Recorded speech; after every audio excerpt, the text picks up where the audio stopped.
Yo, what is up, everybody? The day after Thanksgiving, belly's full. Still going through the motions of having the food coma on this post day of turkey. How we feeling, Lion? How we feeling?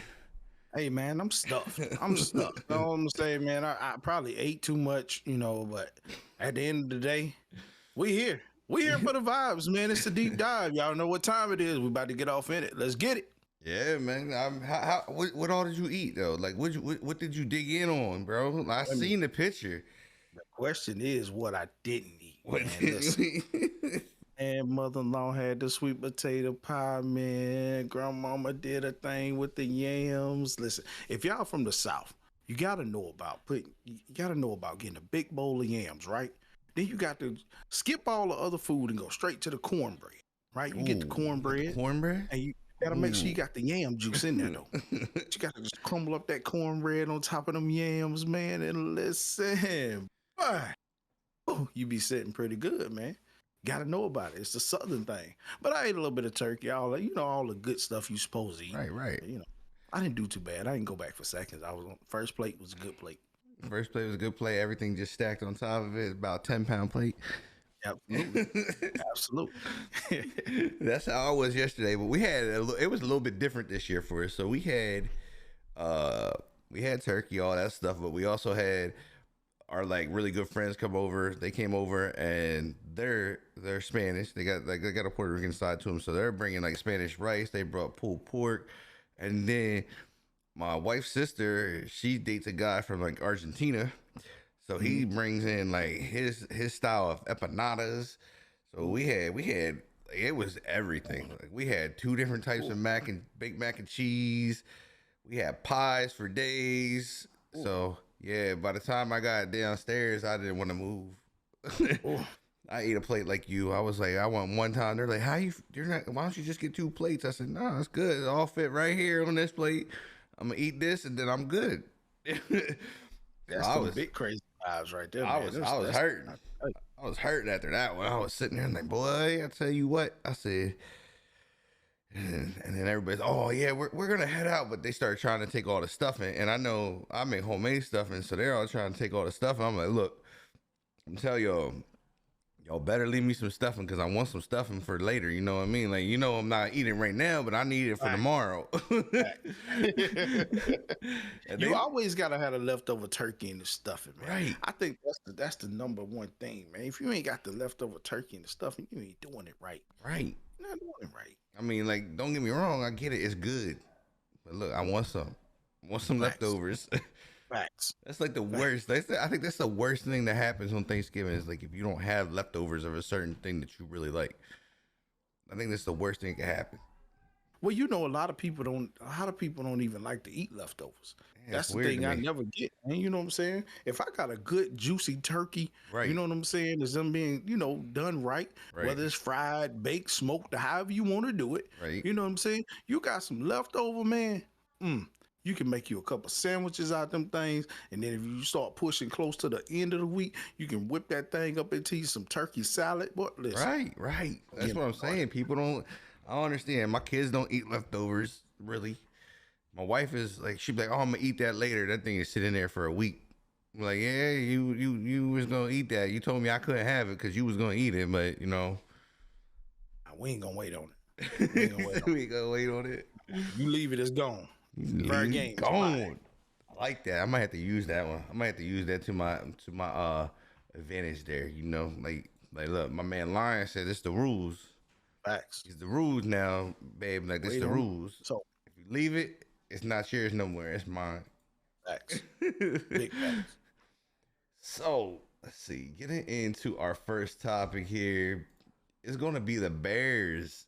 I mean the Bears and the Lions, man. The Bears and the Lions. I thought this might have been the day. Thought it might have been the day that we seen the Lions get a win. Yep. Yep. I It think didn't we happen. all did. I think we all did, man. As the game was going along, they kind of had the lead, and I was like, it's really gonna happen. It's really gonna happen. I said they would do it. It's really gonna happen. I think the Lions are gonna take it today. And I was like, check back a little bit later, and I was like, wait a minute, what's going on with this? They was like, yeah, field goal, buddy. I was like, Field goal, buddy. okay. So I was like, that means Matt Nagy's not getting fired. Like, we gotta figure this out. But again, I think Detroit's finished, man. Like, I think the season for them now at this point, there's no reason to, like, you literally can go out the rest of the season, just throw all the games. Just throw the Right. games, get your draft pick, and try to man, I don't even know if you even get a draft pick, if that helps you.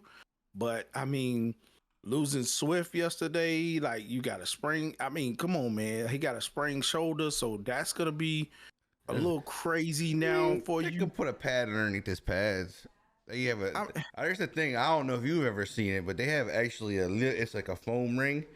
Right. And then they can lay over top of your shoulder. So if he hits somebody, it don't get that like full blow to the shoulder. I had to do that from when I had that happen to me. I smacked somebody and had like a real bad like shoulder sprain with the and it would like every time I touched something it would hurt. So they put that thing underneath there, and it actually works really well. And that was a while ago, so I'm sure there's probably something better. But I mean, let's be real, man. If I'm hurt and I'm on Detroit's team, I'm gonna fake it to to the end of the season. There's no reason for me to suit up. To the end of the You know what I'm season. saying? I just at this point, I just want to go and sit on the couch and watch them boys, whoever's out there fighting. It ain't no reason to fight. Right. I mean, your fans probably not. They're gonna stop coming, so you're gonna have empty seats. I mean, let's just be real, man. Like, it's just not. With the way these guys are doing, man, you coming so close to wins. I mean, again, they probably could still play and eventually get a win, but what is it worth now? What is it worth? It's worth nothing. I guess the question here is: do you, as your way your season is going, is this the time to go and get some of these people at the practice squad and bring some people in, maybe that are playing third, second string, not getting a lot of reps, and seeing what you may have? Like, you know what I mean? And see if you could find one of those guys in the rough. You essentially could, that could help you, but again, man, like, I don't know if it's worth it, because I mean, you got the whole off season, even Right. do all of that too, but something's got to happen. I mean, at first we point the finger at Jared Goff. I mean, he did go 21 to 25 yesterday with only 171, like, but he threw 2 touchdowns. So I don't know what you do, man. This is that thing, and this is, I mean, you've had multiple players talk about this. You had Barry retire early because they wouldn't put weapons in place on defense, offense. You have Calvin Johnson do the same thing. That was a big thing, that Detroit won't put people around it, and they expect these super mega stars to carry everything and be able to do everything. And yeah, do they do a majority of the work? Yeah, but you have to have somebody to complement them, to give them a break, or you burn them out and then you see them retire. So my thing is I feel if Detroit doesn't want to spend the money, then I think it's time to go to your practice squad and pull people up and see who you can find. Who may be sitting there that might be somebody that you just didn't get. He didn't get a lot of reps. He didn't see something. You know what I mean? Didn't see a lot of time in preseason. But I think they gotta start looking, and they definitely gotta go get people. They gotta get themselves some receivers. They gotta go get. They need to get some linemen. They got a lot they need, but I believe, and I think they have a pretty high. They have a pretty high salary cap.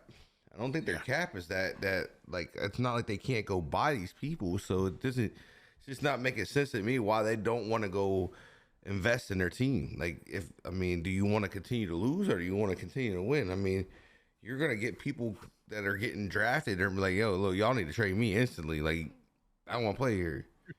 Right.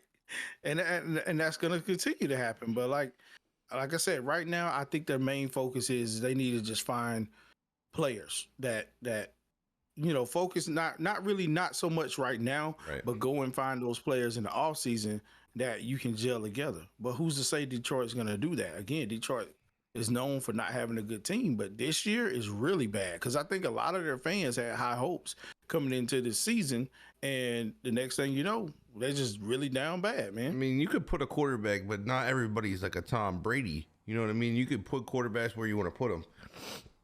When you don't 100%. have weapons, like not every quarterback is capable of turning a receiver into something like Tom does. Like Tom Brady, you could put one of the worst receivers out there, but Tom will make him look like he's a stud. Right. Right. We've seen it multiple times. We know Goff's not that guy. Goff is not capable of doing stuff like that. And Matthew Stafford, he's even. I mean, he's struggled a little bit, but he's actually looked really good. He's looked really good at times with all the weapons he has now, and I think that's a big thing to him. Is like he's now got weapons, not used to it. He just did 8 seasons with nothing, and now he's got everything around him. And I'm sure it's a shocker, and it's probably hard to like know. Hey, look, I could throw to this receiver, he's gonna catch it. I got this guy, he's gonna catch it. You know what I mean? He got like 3-4 options that he could throw to now. And what in Detroit you have 2? You got your running back and 1 receiver. I mean, it's I just don't understand what Detroit's doing over there. It's kind of got like it kind of has that like kind of like we have that weirdness with like it's like a Dolphins 2.0. Yeah. Like that's really a good way to put it, man. I mean, because at the end of the day, they get players, they don't put anything around it, and they just ship them off. You see them go somewhere else, and they just continue to thrive. Yeah, that's what we're saying. Like Matt has the weapons now. He has the line now, and that's what I'm saying is the Lions aren't giving this to their quarterbacks, and they expect their quarterbacks to put up crazy numbers. And I'm gonna tell you what. If I can't drop back and have enough time to look and read, you know what I mean? Like, what do you expect a quarterback to do? It doesn't matter what quarterback it is. I mean, if you're getting hit nonstop, there's just nothing there. Right. I mean, just for this particular game, this could have been a game that they could easily won. You know, with Chicago being in shambles the way that they are, I mean, improving to a 4-7 record, that's still not good. I mean, yeah, but we can say Matt Nagy may have another week now. I mean, we did have confirmed that wasn't really true of what the Bears organization was trying to tell him, that he will be out after this game. But I mean, I still feel, and this is me, had you lost that game, yes, you definitely was on the brink of losing your job. But I mean, also, like, is that now a game by game thing, you think, with Nagy, or is that going to be like, are they still going to ship him? I really think it is on a game by game thing. I mean, because let's be real, like. Right now, you got the Cardinals coming up. You got the Packers after that. You got the Vikings, Seahawks. Like, bruh, you're not guaranteed to win Cardinals in about to 4 games. Yeah, but yeah, you're not guaranteed to win in 4 games. So now, I think that buys you another week to get them ready for the Cardinals. But I don't see you winning that game, and I don't see you improving. I think they just got to pull the plug now. I think that's the best move here. If they're gonna get rid of them, just pull the plug. Let your intern come in. Don't keep dragging it along. I think that's gonna be the worst thing, is because there's already players that don't want the guy there. They're not bought into him. He's lost his locker room, and that's where I think is, hey, look, you already lost the locker room. You won a game against the Lions, which is not really a win.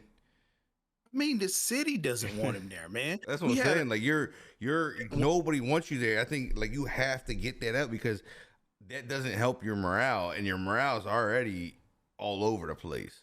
Right. When you got a Bulls game going on, and the crowd chant there is firing Matt Nagy. Come on, man.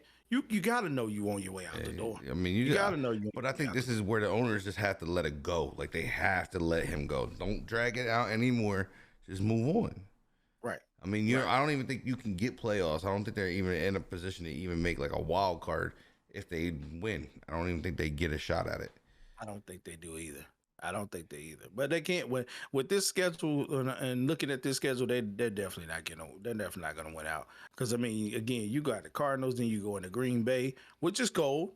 And we know playing in the cold in Green Bay is crazy. I Then you mean, I gotta think play they're the good. I Vikings, think who, they're good with the coldness because I mean, it ain't any warmer in Chicago I in the mean, but it wintertime. ain't the tundra though. Yeah, It's it's not the not the tundra, tundra. bro. It's not the It's not tundra. the tundra.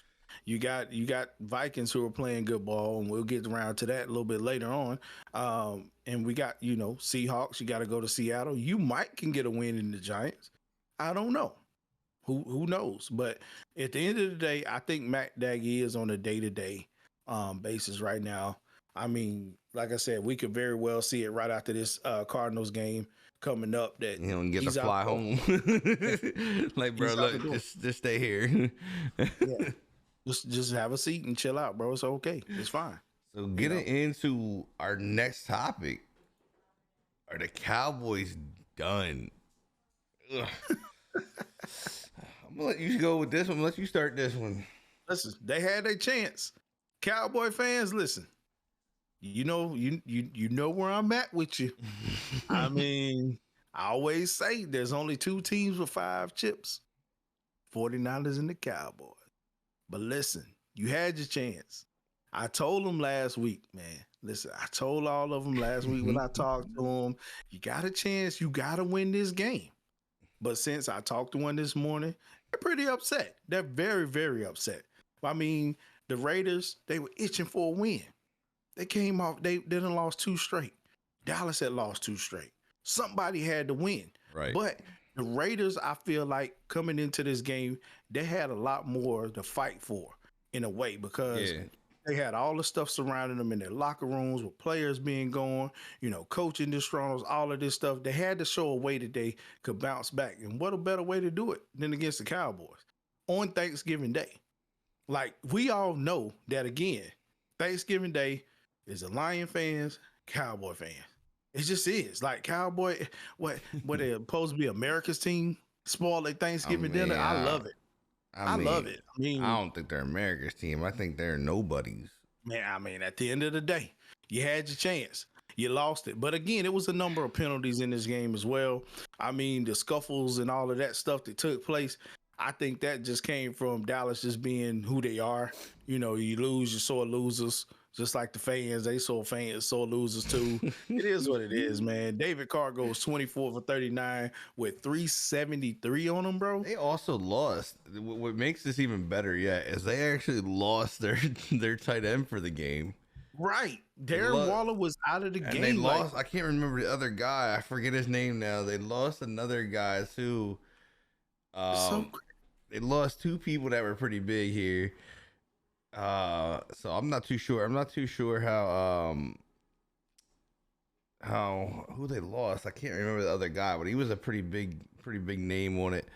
For them to lose, but them losing like that, like, I don't know, man. That's just I don't know. Like, you're losing to teams that are almost, I want to say, depleted.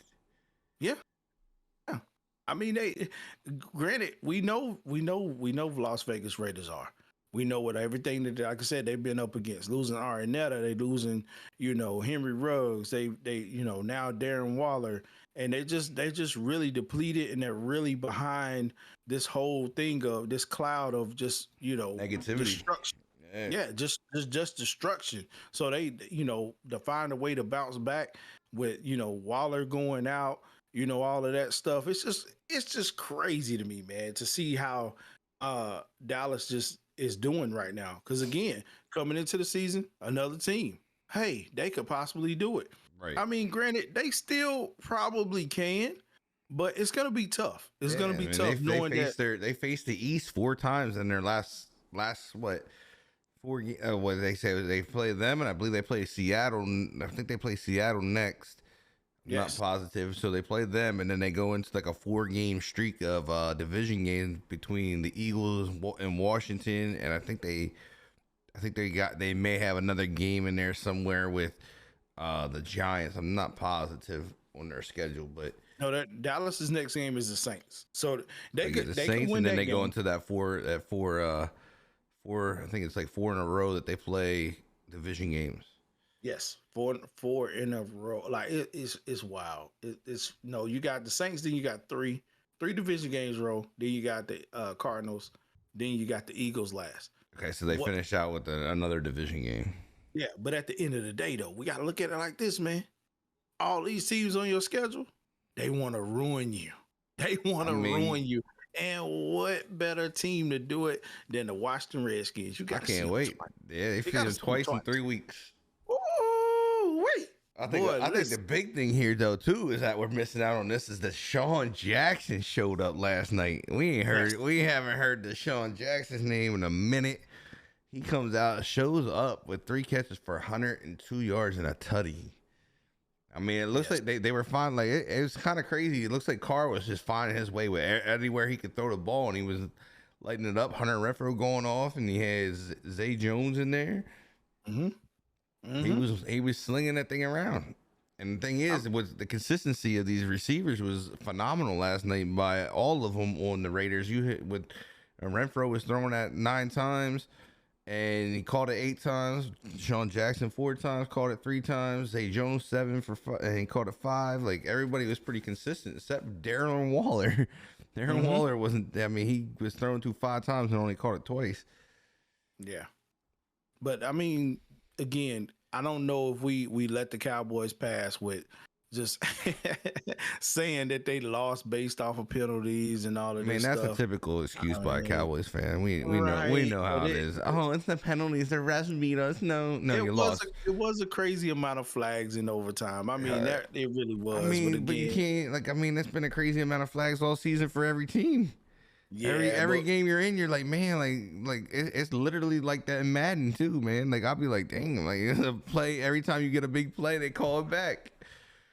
But you know the Dallas fans, they want to do that. They want to just have something to lean on and say they can't just say, hey, okay, we lost, we got beat.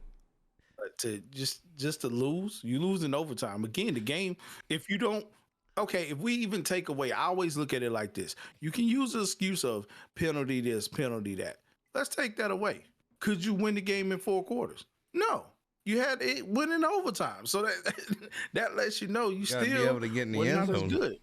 Right. You were good enough to win it. They kicked a lot. It looks like they were kicking a lot of field goals last night. Right, and that's what I'm saying. For the 4th quarter. So you wait till the 4th quarter to score? Like, come on, man. Again, they were down without Amari Cooper and CeeDee Lamb, which they tried to wheel CeeDee Lamb back. But again, Gallup showed up. Yesterday, so that really gives you Cedric Wilson as well. Like that, just you don't have any excuse.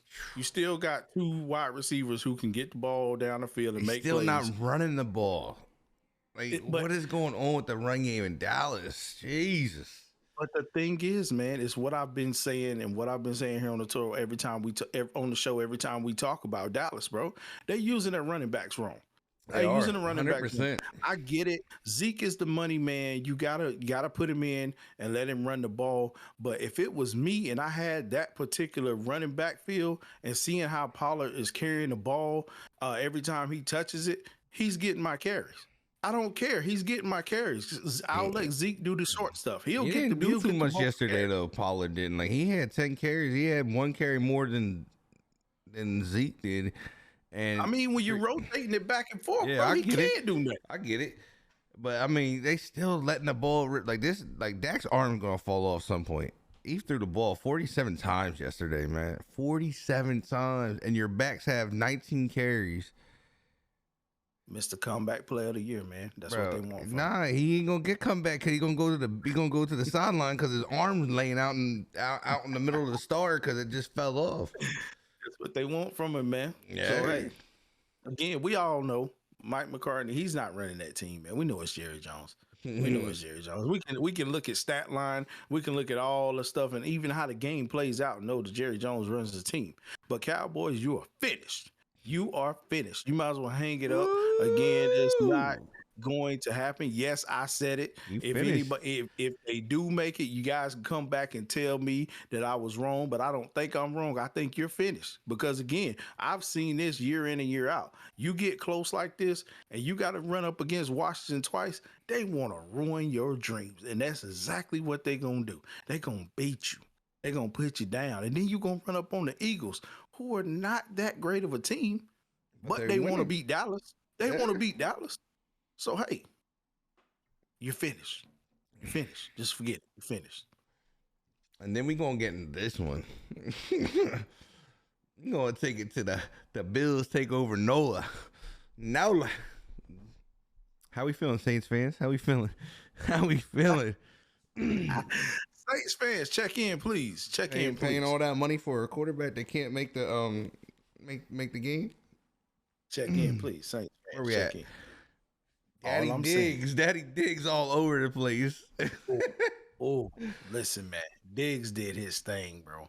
I love to see performances from Diggs. The route running was queued up. The man was, I mean, to see Diggs actually engaged in this game the way he was. Josh Allen made a couple plays where, I think it was on the interceptions where he threw one. He got, for him to take that role and show his position on his team to go with Allen and be talking to him on the sideline, like, listen, dude, shake it off. We good. We got this. Right. And for that team just to turn it up and they just go crazy, man, I loved it. But then at the same time, you got to look at this for what it really is, man. Bills been losing. They had a tough loss, just last week. Yeah. Somebody had to pay for them losing the way they did, man. Sorry, Saints. You had to take it. You had to take it. You had to take it again. We got Bills Mafia down in New Orleans taking over, man. Again, Josh Allen's 23 of 28, 260. I mean, 4 TDs, 2 interceptions. Those 4 TDs to me cancel out those 2 interceptions all day in my book. I mean, job well done, sir. Job well done. And I mean, these again, Stephon Diggs, you already know the vibes with him. He just, I think it was his leadership. It was and that's a nice thing to actually see from Diggs, because you didn't see, like, even though he played very well when he was with the Vikings, that leadership, I think he was just over it. Like to see him step up and be like talking to the quarterback and stuff like that. It was like, it's kind of like Diggs, like kind of growing up now. Yeah. 100%. He likes where he's at. He's got a good feel there. He's playing football. Like you're not hearing too much on you're not hearing too much of him in the media anymore, like just being an antic towards a team or being a fool. He's locked in. He's playing it, man. I think this is going to be one of the things, is if the Bills can get hot, they're going to be another deep runner in the playoffs here. I think that was their bounce back. They needed that little bit of adversity, because I mean they were beating people, they were torturing people at the beginning of the season. I mean, there's still a lot of football to be played yet, but I think if they get hot here, they're gonna be dangerous. I mean, they very well could. They're gonna face the Patriots coming up next, and we all know Matt Jones has been hot, willing the Patriots to win. But again, the Bills are hungry at this point. Like that loss against the Colts, I think, put a bad taste in their mouth. They come back and they win against the Saints. And now, I mean, a 31-6 victory at that. So that showed the defense stepped up. The defense stepped up big. But once you get done with Matt Jones, you got to go to Tampa Bay. Now, this is going to be the thing. And I'm going to go ahead and say this. Most people ain't going to say it. They beat the Patriots. They beat the Bucks. They get into the playoffs. And they going to make somebody pay. That's just all it is to it, because it's the right time of the season to amp up. Let's look at that, because, I mean, potentially you got the Jets, your last game of the season. So you can go into that. Well, let's put it like this. You got the Falcons and the Jets. So your last 2 games of the season, you ain't got to play hard. Hell, you ain't got to go full pads in practice. You can basically loaf around in practice and win those games. We've seen the way the Falcons and the Jets play. But at the end of the day, you win. They win those 2. If they can win those 2 games, they're fired right now. To potentially beat the Panthers, right, and then come back in New England and beat the Patriots again. All right, Bills Mafia, I think y'all will be ready. I think you're gonna get a good game. I think you're gonna get a good game coming out of Patriots. The way that Mac Jones is playing right now, he's gonna be better than what he was when they first faced him. And I think you're gonna get to see. I mean, Mac Jones gonna have to play his lights out. I mean, we already know what to expect from Allen. He's coming out firing that thing. We know what Right. type of quarterback he is. We know what type of team they are. But I still think the Patriots are searching for the real identity. I think they're on the verge of getting their identity. They haven't fully got it yet because I mean you are as a rookie quarterback, so you know these rookie quarterbacks getting these little spurts where they get good and hot, and then we think they're the greatest thing. So I think they still got time to see what Mac Jones really is. Do I think he's a good quarterback? 100%. I think he's a good quarterback. But do they have their identity? And I think these next couple games we're gonna find out what their identity is, if they're able to hang with these bigger teams and play real football to make playoffs and stuff like that. Like it's gonna be interesting to see what happens here. Yeah. Yeah, it's going to be very interesting. Again, I mean, they didn't face a great team in the Saints. We all know that. Trevor Siemian, man, he gave us. He came in after Jameis Winston went down. He made a statement to had a starting job. I guess maybe was fighting for whoever else they got backing that up. Blake Griffin, Gillikin.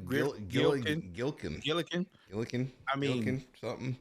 I mean, he made his case, but it's still he's not the guy to run Sean Payton's offense. No, we've seen that, and of course, with I mean, they're hurting in the backfield too, like extremely hurting in the backfield. These guys ain't even running the ball, and Ingram being out, like that really hurt them so much. I mean, they gave the ball to Tony Jones 16 times yesterday. The dude had a 1.7 average. That ain't it. It ain't gonna get you anywhere. Right. And I think we had a little bit of troubles with Marshawn Lattimore being in the news as well on some things. So that, you know, it kind of got a little damper over their locker room going on right now. But, you know. Yeah, I mean, they're extremely beat up. I mean, they're definitely extremely beat up. You don't have your top running back. You don't have your top quarterback. You don't have your top wide receiver. Like, and I'm sure there's probably even more injuries than just that over there in that team. So I believe one of their starting linemen out too. Like they're just extremely beat up. And I mean that's not an excuse. I mean it's supposed to be next man up, ball out and hope for the best. Right. 100%. We're gonna move into this craziness. Taysom Hill getting a $40 million contract with the possibility of making $95 million on this, and I believe it's like $22 million guaranteed. They call this a hybrid contract. This is the first I've ever heard of a hybrid contract. Didn't know this sort of thing existed. So the way this works is that if Taysom Hill becomes the starting quarterback, is an if. Right. He makes an extra like $55 million, and that contract now goes from $40 million to $95 million if he's the starting quarterback. So wait. While we on, while you right there, let me stop off top and ask this question: why in the hell is he not the starting quarterback right now? Anyway, that's a good question. Is it just me? Is it just me, or am I the only person that was? I swore that I was witnessing him and Jameis Winston running the offense. I mean, battled for it in preseason.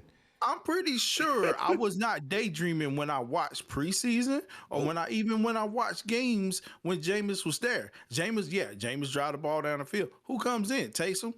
Is it because you've used him in the damn Wildcat and everybody knows when he comes in the game, they know what your play call gonna be? Right.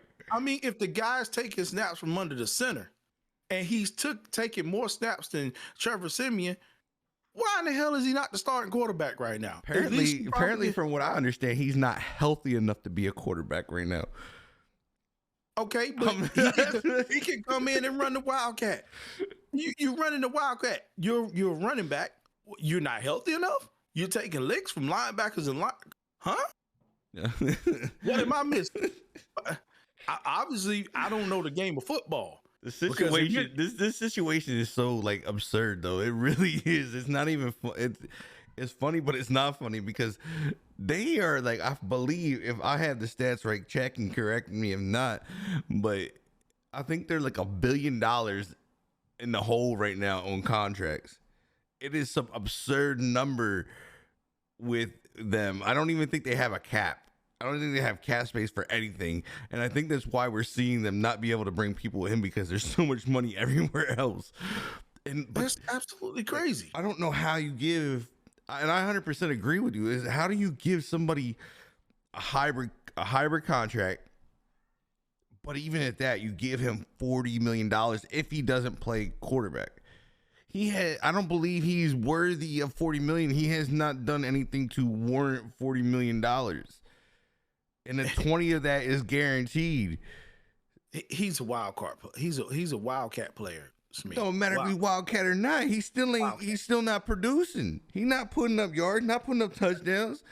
He ain't doing nothing to warrant me $40 million on one player that's already had. I think he's in his 30s now, right? He's 30-some years old. He got 2 plays in the playbook, man. 2 plays. My point.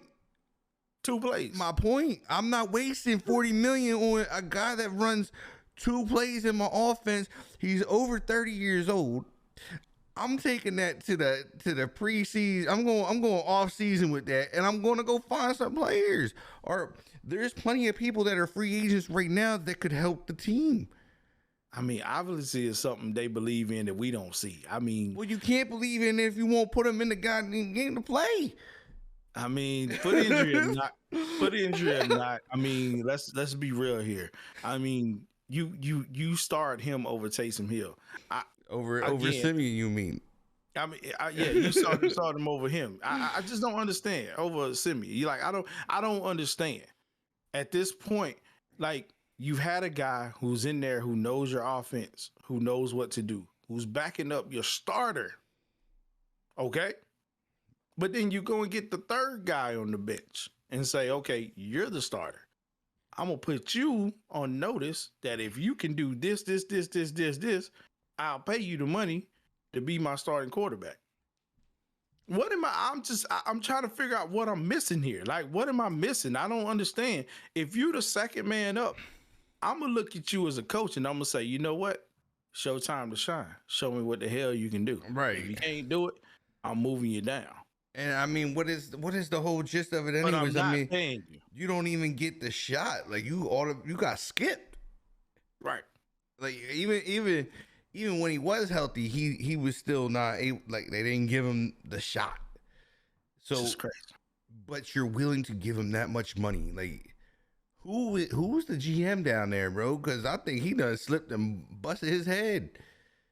Because that just doesn't make sense. Like, if you're gonna skip him now, but then you're gonna try to warrant him another $55 million if he's your starter, apparently he's not gonna be your starter. You just try and make this dude feel good about himself and have that hope there that he can be your starter. Because if you already skipped him, so that tells me you don't believe in him as a starting quarterback. But why do you have to pay him to be the starting quarterback? That's my point. It's like, why is this money even warranted to him when he has done nothing to get this money? I could see if he's out there running Wildcat and every time he touches the ball, he's in the end zone. Right. That's different because, yeah, then he's valuable because he's producing. He's not producing nothing. I mean, at this point, hell, can he even throw the ball? I don't know. I haven't seen him throw a ball since preseason. Like, damn, come on, man. That's what I'm saying. It's like, if you have, you literally put that type of money, out there to somebody that's over 30. Not saying this guy can't still ball out because we see Adrian Peterson doing it. We seen Tom Brady doing it, but he's not that caliber of player. Right. Taysom Hill's not that caliber of player. To me, he doesn't warrant this. Like, maybe, yeah, give him a little bit of a boost in his contract. Maybe if his contract is sitting at like $10 million, yeah, bump it up another $5 million or something like that. If you feel that he's valuable to him. If he produces, then maybe you talk to having another extension and giving him some money. But he's not doing nothing. He's literally not scoring. He's not putting up yards. He's not doing anything. He's not even playing. Don't get it. I just don't get it, bro. This is one of those things is where the Saints now have wasted money. I feel that they could have put in other positions to help this team now, because there's a ton of free agency. There's a ton out there that guys can come in and help this team.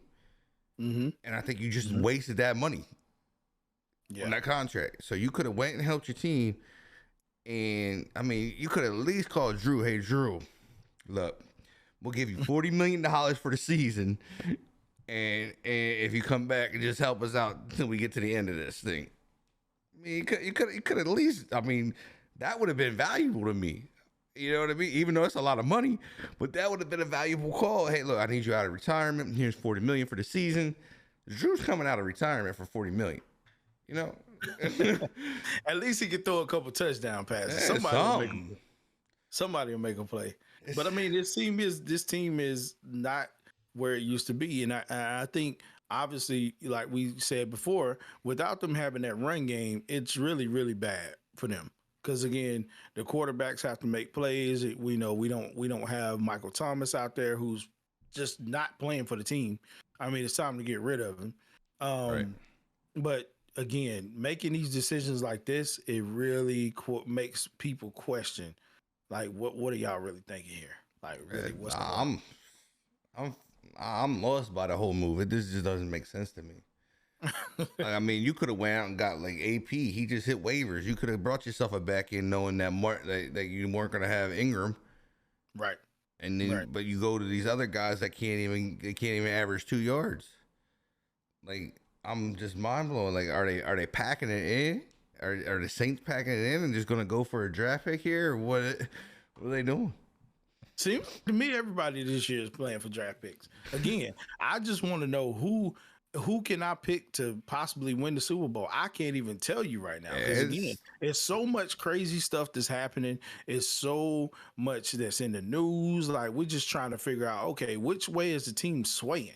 Every Sunday, we know for sure who's playing for the number one draft pick, and that's the Detroit Lions. But we don't know who could possibly win the Super Bowl. It's just like once you think this team has got it, the next minute they ain't got it. They ain't got it. Yeah, it's so up and down, which is so weird because these guys are some of these teams have a lot of talent, and a lot of them are healthy. A lot of them are like super healthy. They got everybody playing, but they just aren't playing football. Like, I don't know if last year being the way it was with COVID and stuff like that, if that's affected these guys, like they're not like full tilt yet or what it is, but it's just not the same. Hopefully we see something coming up in Sunday's games, man. We can probably pinpoint and be like, okay, they're winning it. But right now, it's not happening. It's definitely not happening, bro. So heading into our next topic, this one's a little off, man. Heading into Everson Griffen, this boy done lost his mind, like lost it, bro. He got people coming after him and seeing spaceships and stuff. I don't know what's going on, and this is one of the concerns. Where is this a side of CTE right here, man? Is this going to be another thing of CTE, or is it just the man's mental state just is gone? I mean, it's been in a constant thing right now with the NFL and NFL players, man. We're starting to see this more and more each week now, right, that a player is dealing with something mentally. Yeah, we understand that, we hit the pandemic, we went through a lot, and it's just not a healthy place for people with mental illnesses and things like that, not being able to get out, function or whatever. But, when it comes to these NFL players, man, it's starting to be something that really we have to really pay a lot of close attention to. I mean, with Everson Griffen's case, like, the guy fired a weapon in his house, in his home. He didn't leave. I mean, he made a call. He went on, I think it was an Instagram post he did, and you were able to, it kind of warranted some people, like, right, hey, he may just commit suicide, with the things that he was saying in his Instagram videos and things like that. But again, I just don't know what it is that the league can put in place to help these guys. Right. Like, I get it. I mean, playing football is a contact sport. You're 100 miles a minute clashing against what someone else with just padding on. We know the padding ain't that thick. You still can, if you can bounce your head off the ground and get a concussion, imagine going full speed, head on, bang on somebody. Yep. So, that could really do something. And then the pains that you feel in your bodies when you're having to recover and things like that. So it's something that I think the league really needs to hone in on a lot because again, this situation right here, when I read about it, I was like, yo, that's crazy. Like he's literally in his own home, scared to leave Right. because he don't know what's going on. Like it's got to be something. So I think the league needs to, do something, get behind this a little bit more, and really hone in on players and their mental states, right? And especially Right. now. Yeah, I Again, mean, we can't move around. we kind of really, it's kind of really started picking up with Aaron Hernandez. I mean, this goes back. This goes way back. Like this, not the first step. I mean, Aaron Hernandez went out and murdered somebody. You know what I mean? Like, and then they later on, they find out when they do the brain autopsy, and they see that he has CTE. And that's the only way you can really see that. I wish they would. I would hope that they could help doctors or something like that. Maybe figure out a way or produce some money to someone or some research to where they can get some kind of testing or find some way of being able to see if they got any type of thing leading towards the CTE. Because this is exactly what it sounds like, and the CTE makes these guys get crazy. It makes them, it makes their mind do things that they don't know it's doing. And when you're fighting that stuff, you are alone, man. Like there's nothing nobody can do when you're fighting that stuff. I mean, you could talk to somebody and family's gonna be there, but that stuff is serious. It's not a thing that any of us can comprehend. Like, because each one of these cases seem to be different, you know what I mean? And as you said, he could have easily pulled the trigger and boom right there and have been the end of it. And that's the scary thing for these guys. I mean, yeah, these football companies, like the ones that are making the helmets, like Rydell, Schutt, all these guys are really getting innovative on how they can protect these guys' heads more, and they have done a lot. I mean, tremendous work. Like, But this particular situation with Everson Griffin, though, it kind of takes you even a little bit further. Like, right. Is this contact starting to even cause that type of mental disability like we have when soldiers come home from war? Right. Like this. I mean, with him, like I said, firing a gun and thinking, somebody's after him or something like Right. that's Yeah, really, because I mean, that could easily be. really You see, like if his mind puts a picture of somebody else coming after him, it could be one of his family members, his Right. wife coming towards him, kids, something, and he sees something else, and he boom, right. and it's one of them. You know what I mean? And that's the scary part of it. And I think, like you said, I think they got to figure out a way to help these guys and try to put something in place for these guys, get them help, and not just push it off as, oh well, he got mental issues, he's he's unstable. Like we see it, there's a stigma around it when it goes down. There's a big stigma around mental health, and that's why I advocate for it so much. We have the number for it all running through the chat and everything, and I do a lot of charity stuff for it because I see it. I play football. I know what it does to your head. Like I never played at the NFL level, but I feel it. I feel the aggression build up sometimes from not playing and trying to hone it down, you know what I mean? Trying to pull that back. It's like, it's hard sometimes because that's what we're so used to when we play for so long. It becomes part of you. And it's not something that you can just shut off. Like, it's not like people are like, oh, you're aggressive. You're aggressive.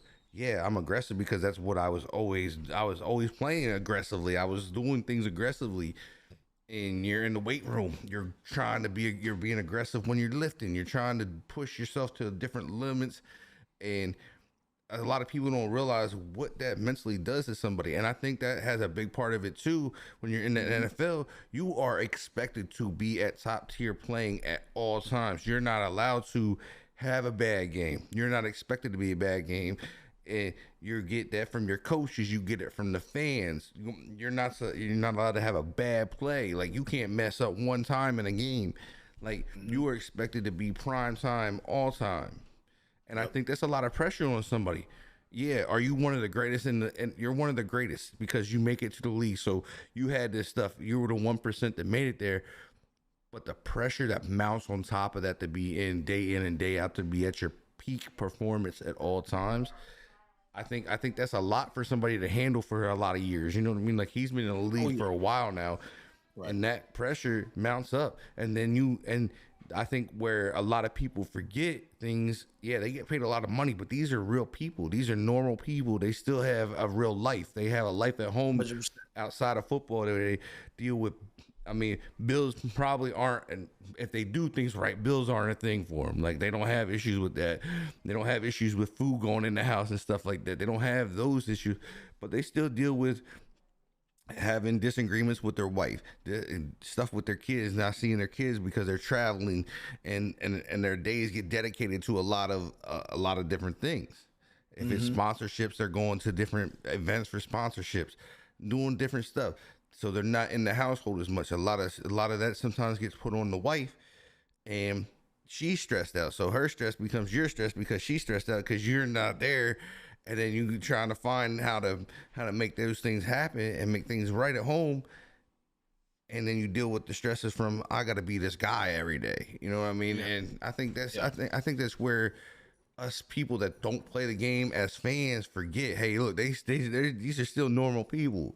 They just But let's not discredit it, even the rest part of things. I mean, you alluded to it just a little bit ago. Like, I mean, when you start to get sponsorships, you start to get all of this stuff you got to do, and you got to be at a facility at 5 a.m, because we do know that there's reports and things that have come out to say once you get hurt, they don't want you to go see your own doctor. They want to take care of you. So at that point, you may get hurt on Sunday.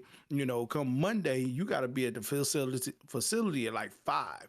And you know what I'm saying? You still got that life you need to carry on. You still got meetings and stuff you need to do. So you going constantly all day, every day. So you're really not sleeping that much. And then you're packing up, you're going to flights, you're doing team meetings, all of this stuff. It's not really that much time to just sit down and just decompress. It's just really not. So we really have to take that in consideration as well.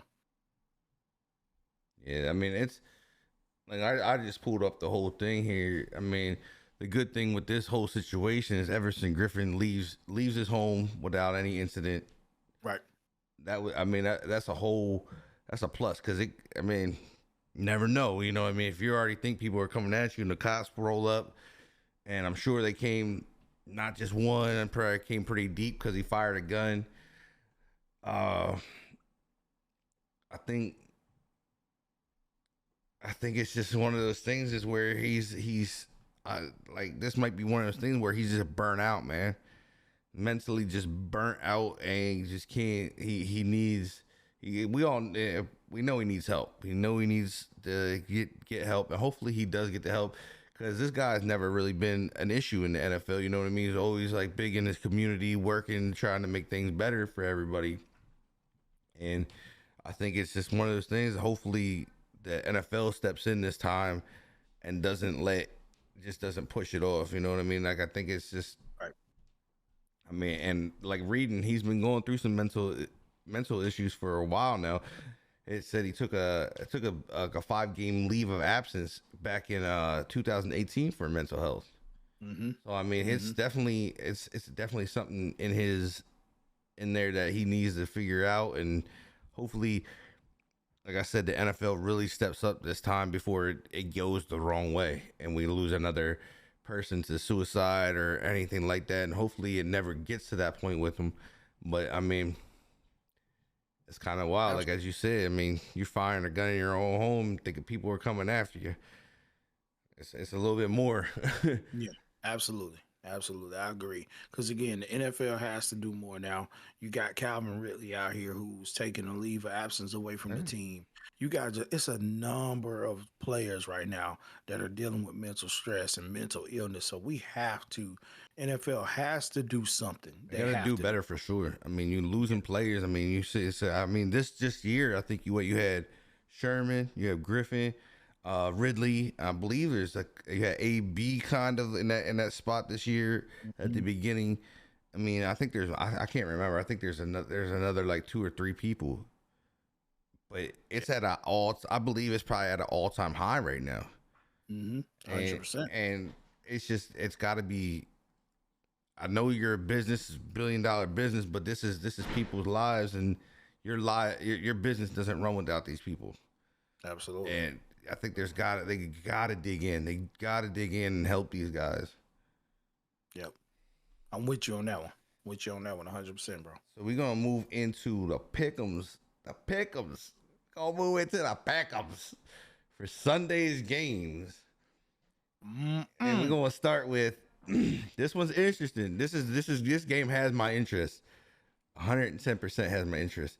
Because we got the boy Jonathan Taylor going off over here with Indianapolis, and we got Tom Brady coming into town. What's your take on this game? Well, I mean, let's be real. Let's be real. I mean, this one right here is definitely an interesting game. I mean, you got the Bucks going to Indianapolis, and the Colts we knowing they're hot. Jonathan Taylor again.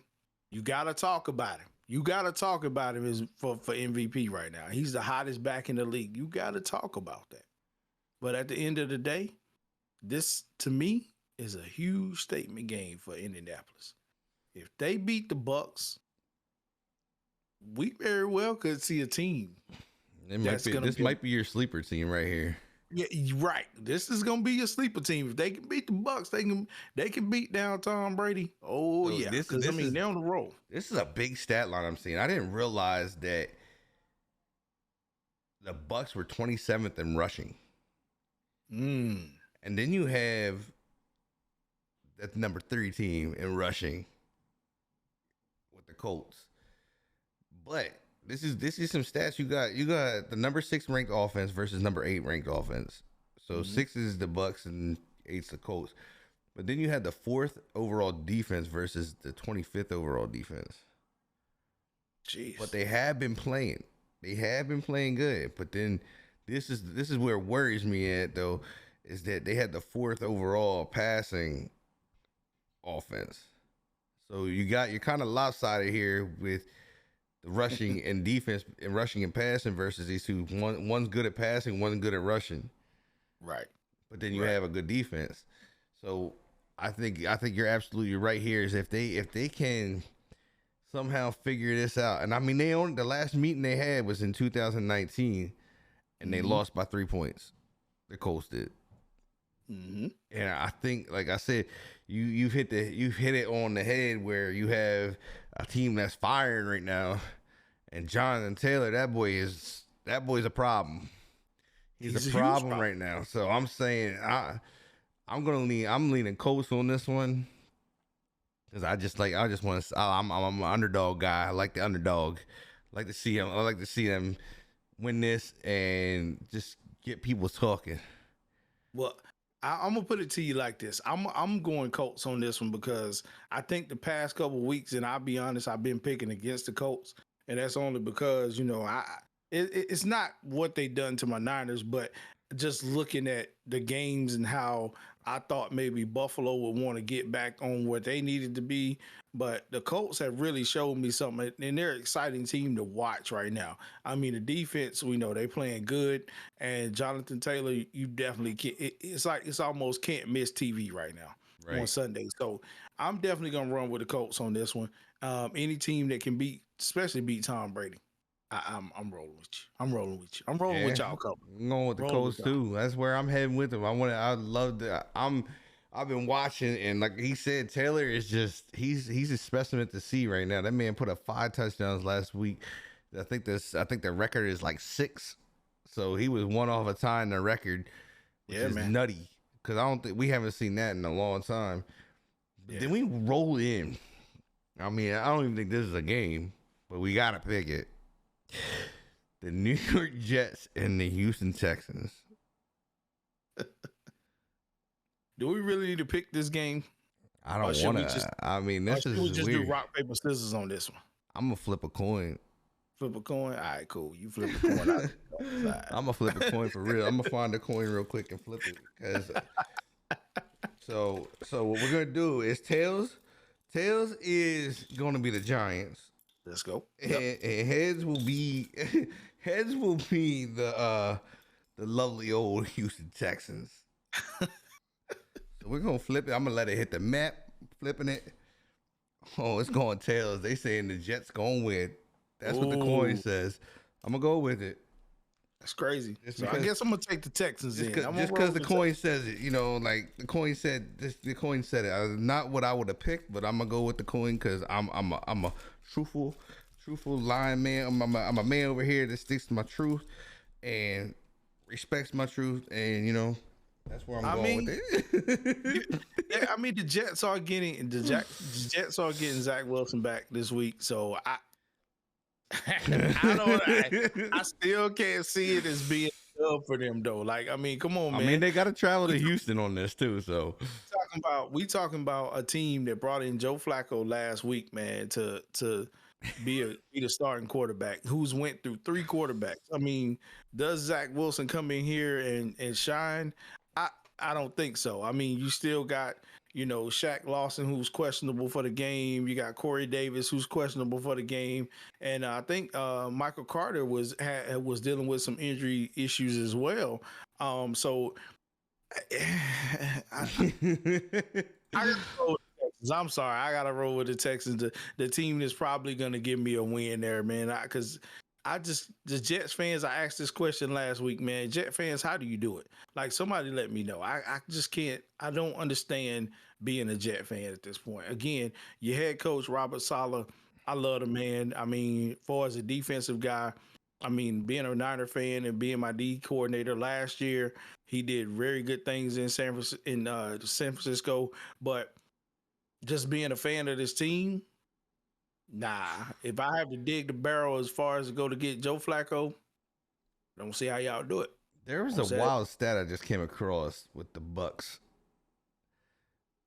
Just to go back on that game, because this stat's kind of wild to me. They haven't allowed 100+ scrimmage yards and a 1+ scrimmage TD to a running back since week 14 of 2020. Mm. That's a monster stat. It's a monster stat. But But we'll see. Jonathan Taylor So, gonna do different though. you gonna go with Houston? I gotta go with New York because the coin says so. I don't like the coin. We'll never use that coin again. It's a bad coin. That coin failed me. But Come on, don't fail me now. But we're gonna go into this next one. This is a division game. We got Philly versus New York. I'm going 100% Philly on this, and I hate picking Philly because I almost hate them as much as I hate Dallas. But I'm going Philly here because New York. I think Danny Dimes is done.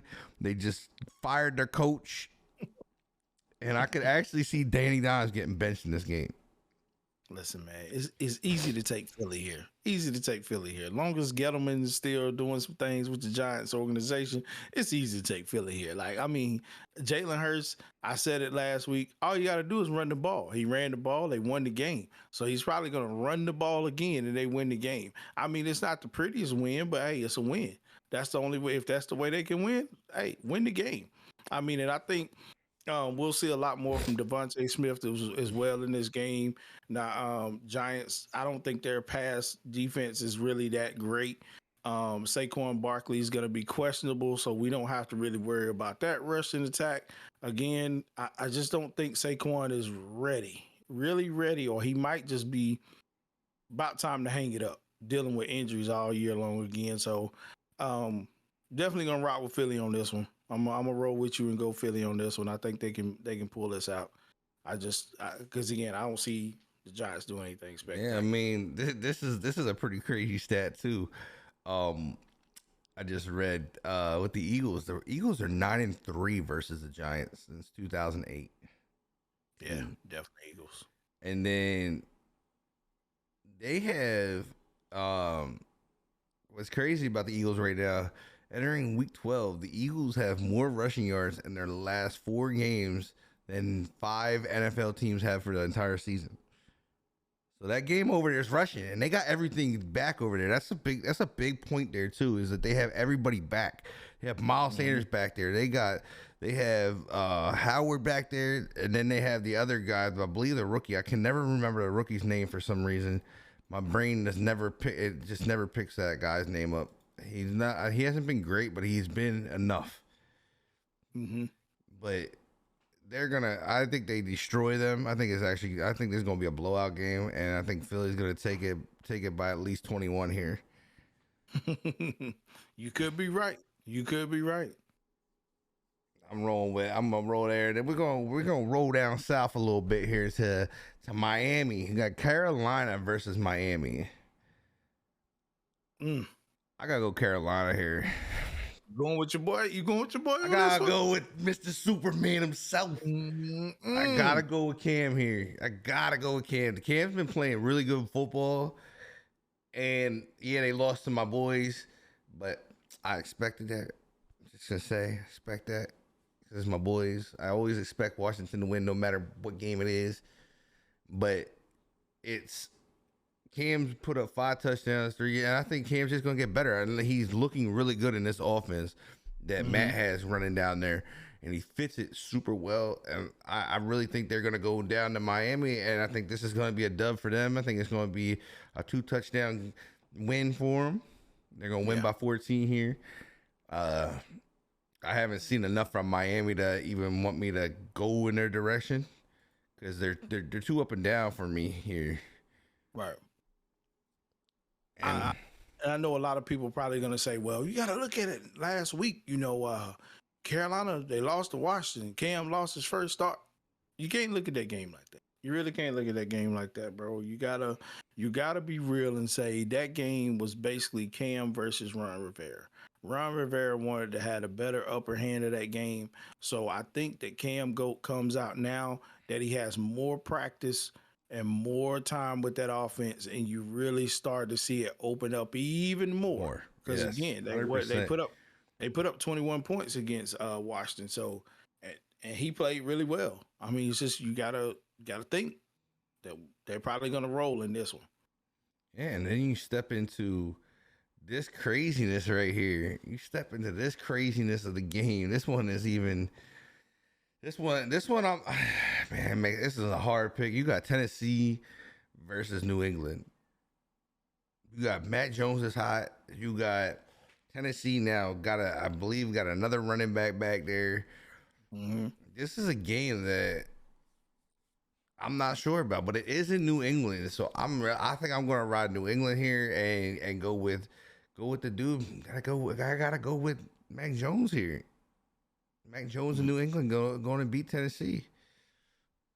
I don't know, man. I don't know about. It's a tough pick. I really don't know. I think Tennessee's defense does it for me for this game. I think Tennessee's defense has been playing really well, and they've been showing that they can really get after it. And I think they really come into this game to get after it as well. I mean, we know again, Mac Jones is playing at the top, but Tannehill can actually play pretty well too.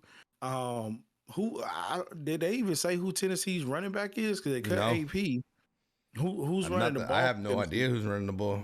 I don't know if they're going with somebody that's already on the roster. I thought when they made that cut, I thought they were going to go after Philip Lindsay for the fact that they had he just hit the waiver wires. Mm-hmm. But have not seen anything who they are going to be starting. But again, the last 5 games, Tennessee is coming off those wins, man. So we gotta know. We got to know that Tennessee is hot right now. Tennessee's hot. I mean, the last 5 games, Patriots coming off wins too. So this is going to be an interesting game to watch, especially being in Gillette Stadium. I mean, we know the crowd there. It's probably pretty cold up there as well. But I think Tennessee takes the victory on this one. I think Tennessee will edge it out because, again, their defense to me is playing out of sight, out of mind. And when we think that they're not going to play good, the defense shows up. Defense definitely shows up. Yeah, I don't know. I'm not seeing nothing on. Not seeing anything on who they're gonna start. We just had a little bit of breaking news to throw in there. Antonio Brown hurt his ankle on Thursday night when they played him. The team doctors told him it would be a 6-week injury. Ooh. But they still got wide receivers though. They still got. They're fine. I'm just trying to see. Good. I'm just trying to see if they had dropped anything on who's going to start for this team, but I'm not seeing anything who started running back. But it'll be interesting to see who starts at running back because I honestly don't think that offense runs without having them have a run game. It was so built around having Henry running the ball, getting them started, and then being able to pass. So it'll be interesting to see what they do here. It's gonna be real interesting. Then we roll into this game. And this is almost as bad as the New York Jets Houston game.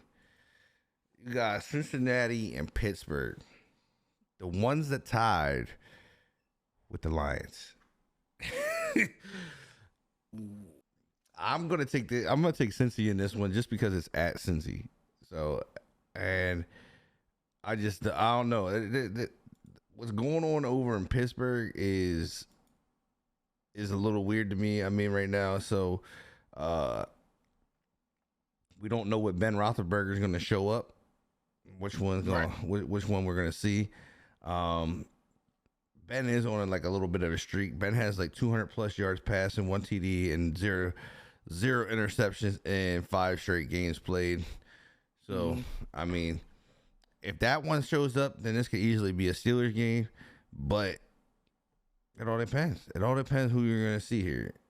Yeah, I'm a roll with Cincy on this one too.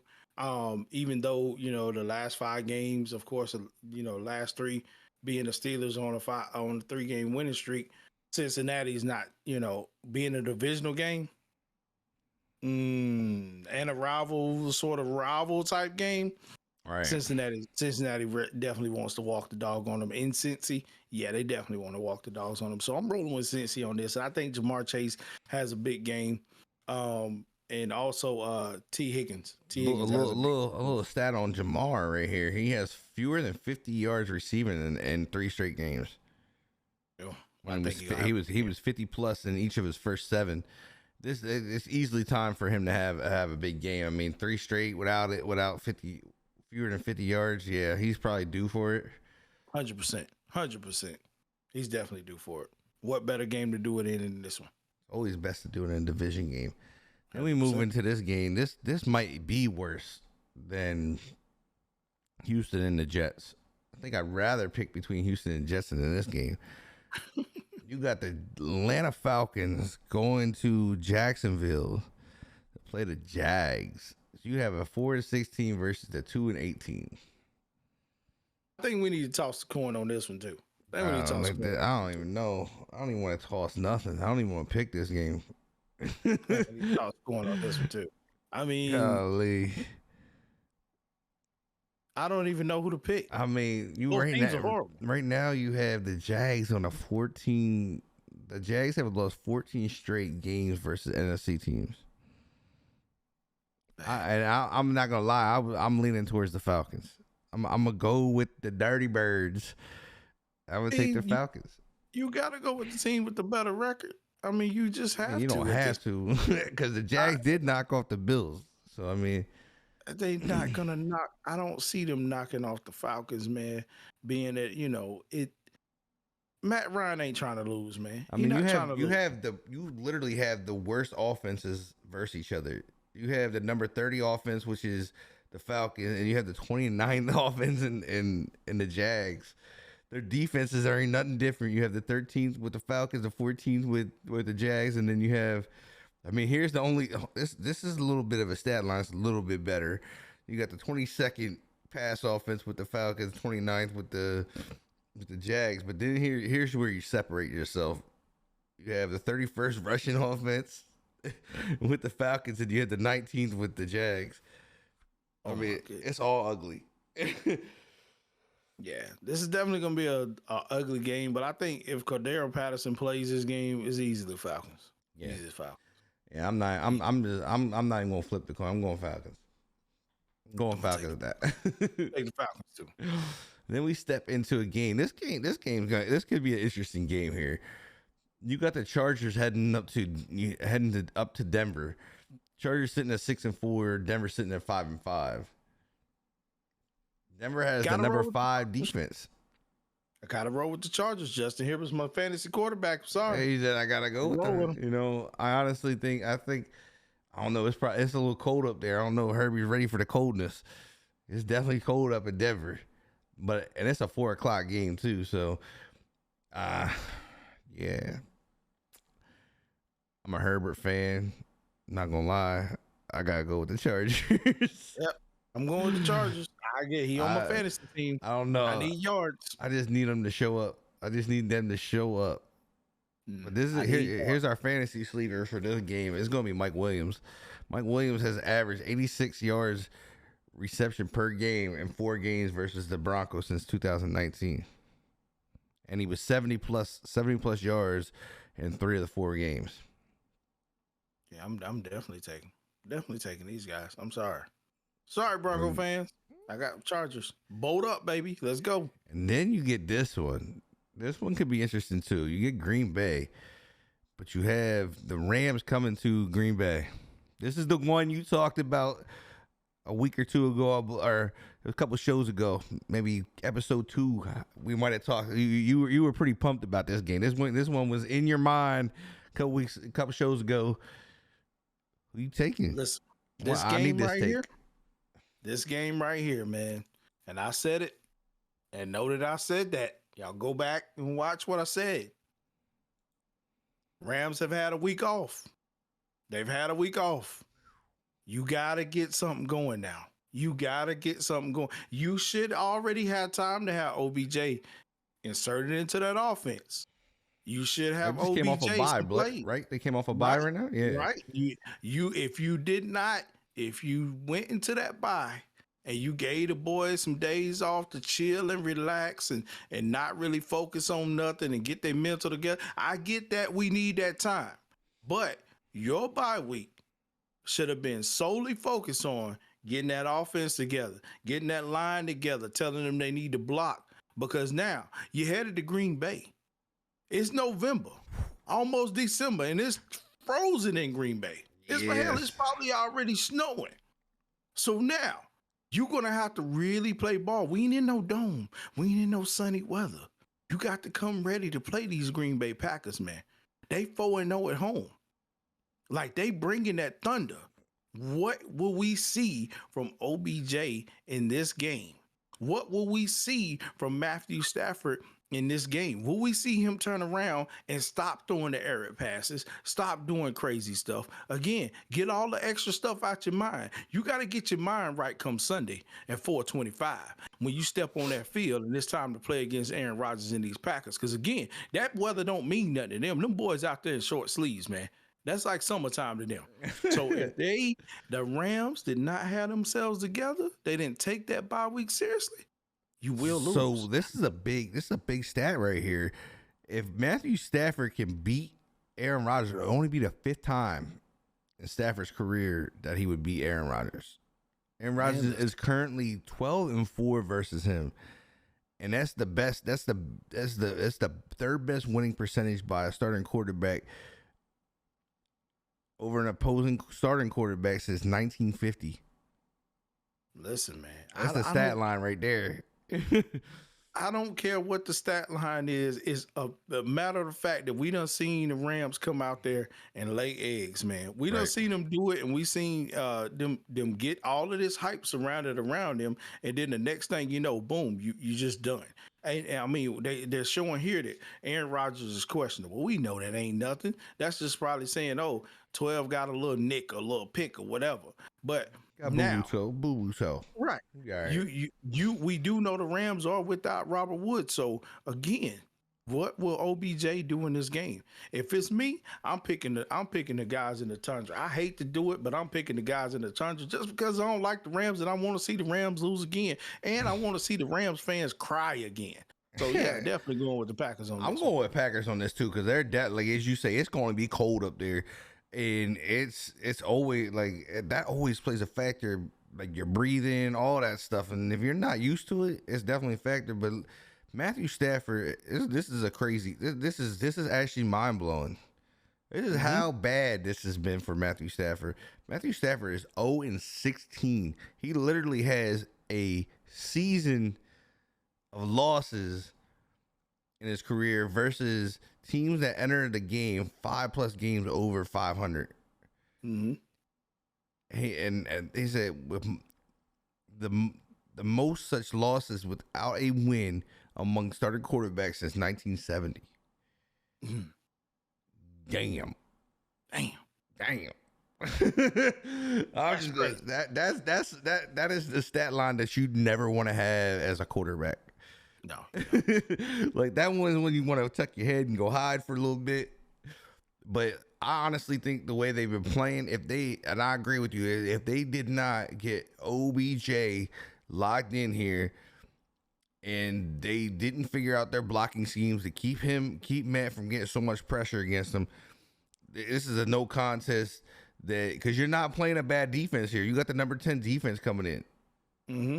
So they're going to come after him, and I'm sure they've seen the last two games what Tennessee did and what the Niners did to him with the pressure and how it affected him. So they have the team, they have the linebackers, they have the line to come in there and really put the pressure on Stafford. So it's going to be interesting to see what the Rams have done on their bye. Mm-hmm. But I'm going to ride with you, and this is a Green Bay game. So we're going to have Green Bay heading to 9-3. We're going to have the Rams fall to 7-4 on this one.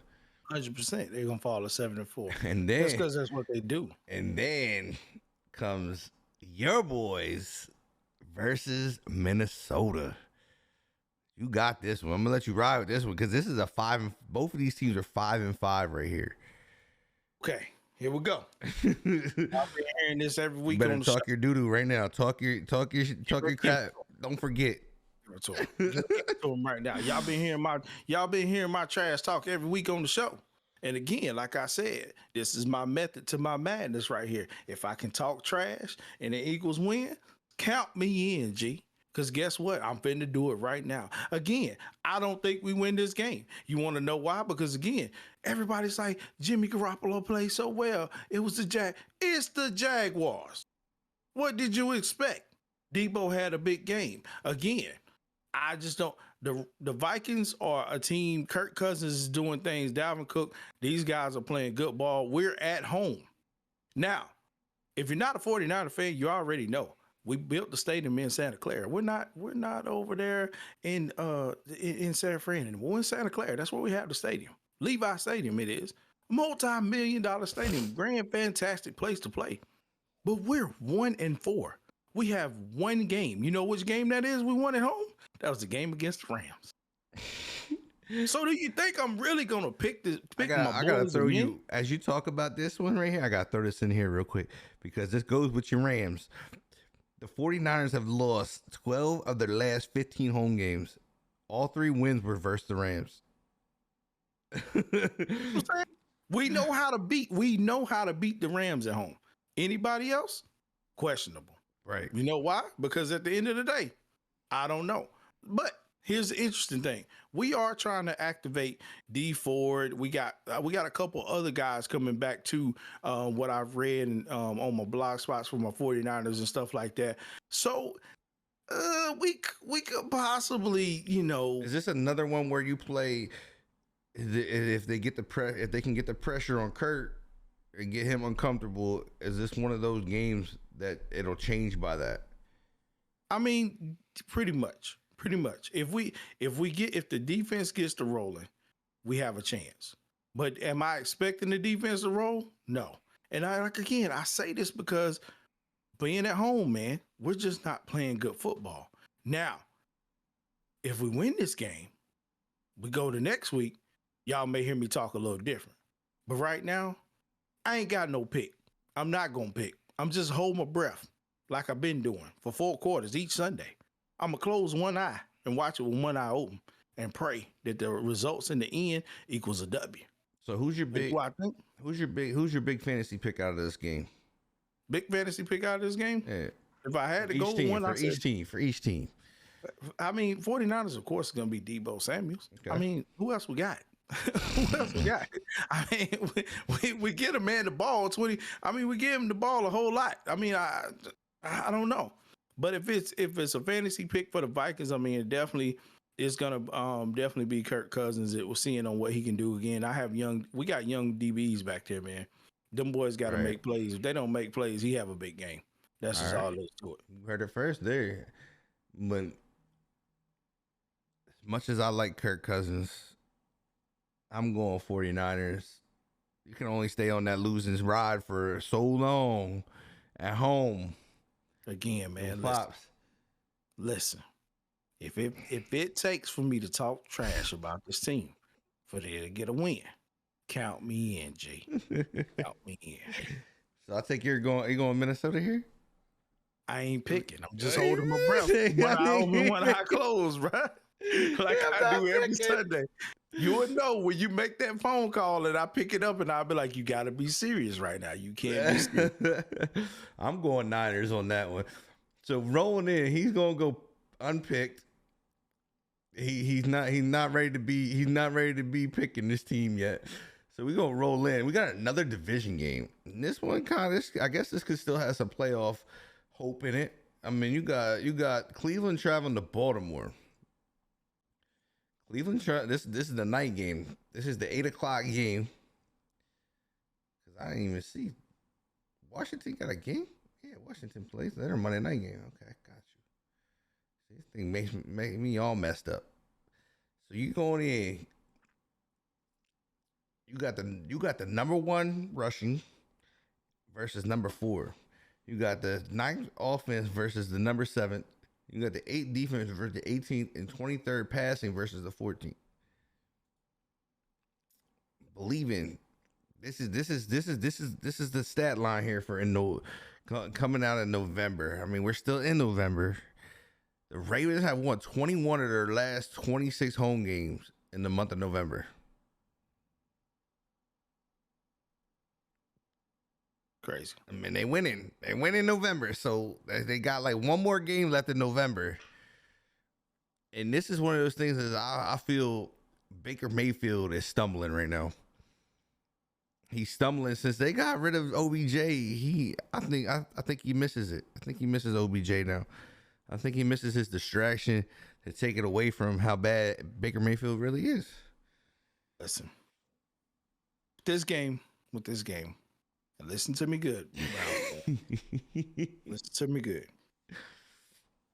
You guys suck, man. Sorry. You suck. You suck. I'm just going to put it out there. You suck. You're going into Baltimore. You're playing against Lamar, who definitely wants to beat you. But at the end of the day, you made the wrong decision. You made the wrong decision on the person to keep. You should have kicked Baker Mayfield out the door. This man beefing with the fans of Cleveland.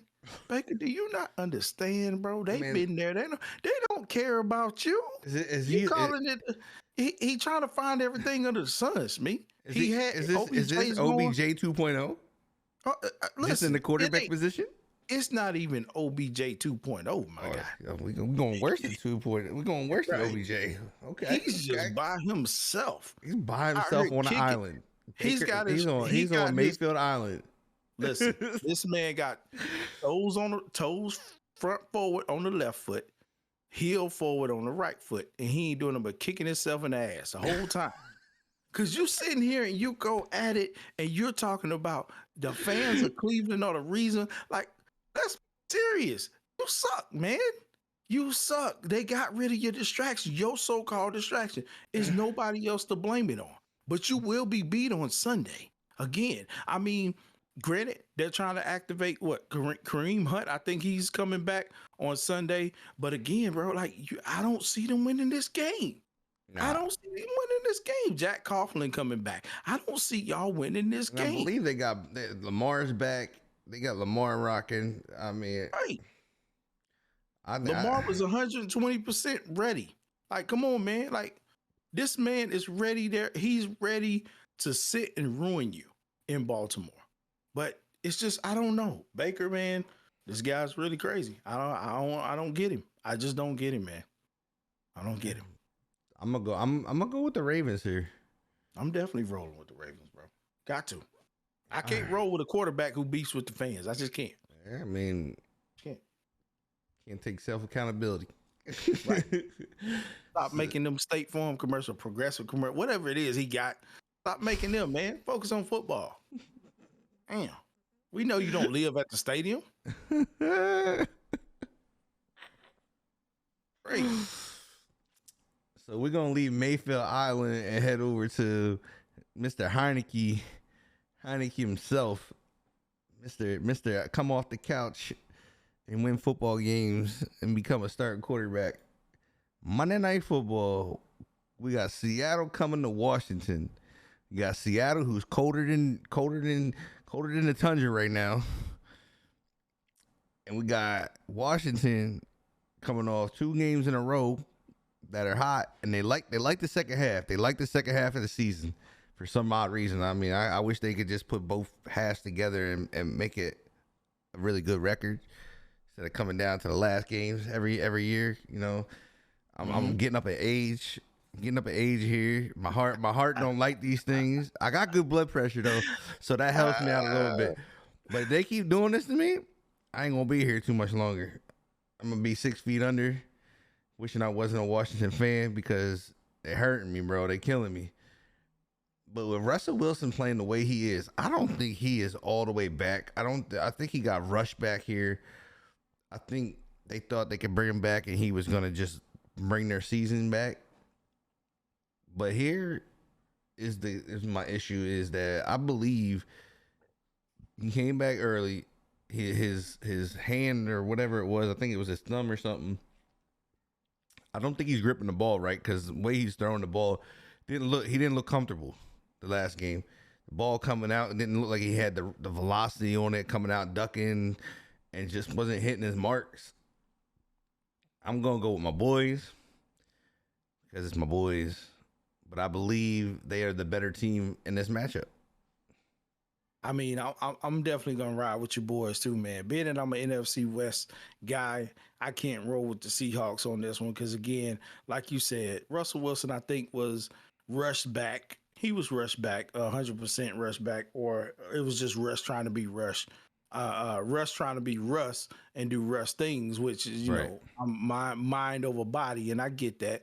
I understand all of that, but at the end of the day, man, when you got your team in shambles the way that they are, you don't have a running back to play, but you know you got DK out there who's big as ever, and I still don't understand why he's not making plays the way he needs to make plays. Now you coming up against Tyler Heineke and Terry McLaurin, who we know for sure can do damage. We know for sure they can do damage on their own. So I mean, they're averaging 27 points their last 27 plus points their last 2 games. And before that, the 4 games before that, they were already averaging 13.8. So Washington is definitely, I feel like, on a hot hand here. Yeah. And I think Washington will actually win this game, being that it is at home. They have the upper hand definitely with the crowd behind them. But you know, coming off of what they're coming off of, man, hey, right. I mean, you beat the Panthers, you beat Tom Brady. Yeah, man, you definitely can pull this win out. Yeah, I mean, even though Pete Carroll was disgusted with his offense last week, but what do you change? What do you change? I mean, they're definitely going to ride in. I would imagine they go in here and ride with Wilson. I mean, Wilson, I honestly think like they lost. Well, I mean, the owner passed away. Then they lost somebody else, I believe, close to him. He just hasn't been right all season, and I don't know because I believe they were talking about trading him. There was trade talks about him. Like, I mean, it's been all over the place for Russell this season. And like I said this earlier, it was kind of funny because we had talked about it the day before it got released that this could be the last time we see Russell in a Seahawks uniform. Yeah, it very well could, bro. Very well could. So, I mean, again, man, I just think that. I think that this team is really messed up with Russ coming back. He didn't get a good start the way that he hoped to get a good start. Right. So, I mean, who knows? Who knows at this point, man, how that season is going to end up. We know the Cardinals are definitely going to probably take our division. But, you know, if we keep playing and we can get going the way we need to, we can very well be right in front of the Seahawks. Right. I mean, hopefully the boys in Washington can help you out there by putting another L in that column, and you guys can pick another dub up in your column. I'm going Washington here Monday night. I'm gonna give him a touchdown win. Touchdown win. Touchdown win. I like it. I like it. Touchdown win. I like that. That sounds pretty decent coming from a real Washington football fan. I'm real with it. Like I'm not biased ever because I know Russ. If Russ can get going, it's gonna be a game. It's gonna be a game. But we haven't seen Russ get going, so like that's what makes me give him a touchdown win. We've seen what Heineke's been doing lately. Heineke's just been balling. The guys, it's the story is so crazy to me. This story here, man coming off the couch of his sister's house and the NFL starting quarterback, tearing it up, playing like crazy. I mean, like I said, I think if he's not here next year, he definitely warrants himself probably a starting quarterback job somewhere else. Yeah. Yeah. Do I want to see him leave? No, I don't want to see him leave because I like his attitude and I like what he represents and what he brings to the team as a leader. And you don't find a lot of that. A lot of these people, and that's why I always say I'm not about these big stars. I don't like the big stars that much because they forget what they're playing for. They forget about the game of football and it's all about let me get that money. And I understand it. You need money to survive in the world, but the same thing, you gotta remember what got you there, and that was your love for the game. That's true. That's true, bro. And like I said, we're gonna see Washington take this dub here Monday night. I'm probably gonna sidecast this game, so we'll probably have a sidecast on this going out because that was our last topic there. So I'll probably end up sidecasting. I don't know if Lion's gonna join me on that one or not, but we'll see. We might have to. But again, thank you guys for coming out supporting us. I know we were a little late today, but we got that hiccup fixed, and hopefully we brought you guys some fun, and hopefully it's gonna be even better coming in Monday. You know, Monday morning. We'll see you at 11:30 over on my man Lion's channel. We'll have descriptions for all that in the YouTube video below. You can find his stuff. You can find my stuff, and check it out there. And then you can also check us out Spotify. We have it up there for your listening pleasure. If you don't want to watch it or you don't have time to watch it, you can plug it in. All episodes are up there. This one will go up probably later today. I'm gonna try to get it up later today. If not, it'll go up. It'll definitely up tomorrow. Saturday morning, I will release. If it doesn't go up tonight, which depending on where I'm at, but Saturday morning, it will definitely be up by 9:00 in the morning. It's when I like to release everything. If I have everything made. 9:00 in the morning, it'll be up on Spotify for sure. YouTube, I'll try to have it up there also at the same time so you can watch. But we have it like I said, guys, our DMs are open. I would love to see you guys get some more interaction inside, like topics or anything that you guys are wondering. We are going to be getting into other sports right now. It's just been pretty hot in the NFL. We're looking to be into NHL, soccer, I believe, a little bit. Baseball, when that starts picking up again. Basketball is definitely a thing. Lions over on his channel, he's been running some college stuff. If you don't get over there, he does a lot of sidecasts on Carolina. I don't know how many Carolina fans are really out there, but you know. But listen. Why we talking about other sports right now? I gotta throw this in there because tonight, man, listen. Me, I know you're not big on high school football like that. I am. I'm a high school fan, but my school's like doo-doo.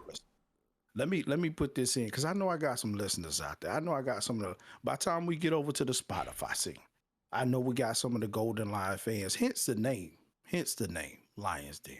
Of course, represents where I'm from.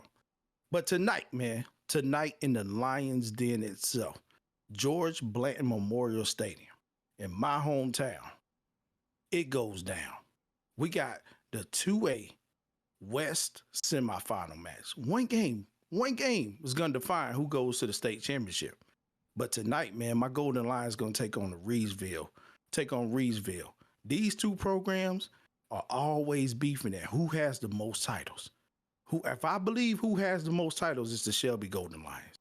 And tonight, they're coming down from Reedsville, right outside of Greensboro, coming into Shelby. They're bringing their crowd, and it's going to be a dogfight. I wish I could sidecast that type of stuff. But listen, if y'all follow me close on Twitter, you're going to see tonight because for real, I am one of those guys that hold a state title in that state, in that city. So I believe my Golden Line is gonna take it. So all the Golden Line fans is out there listening, man. We got this tonight. We're going to the state. They might as well get ready.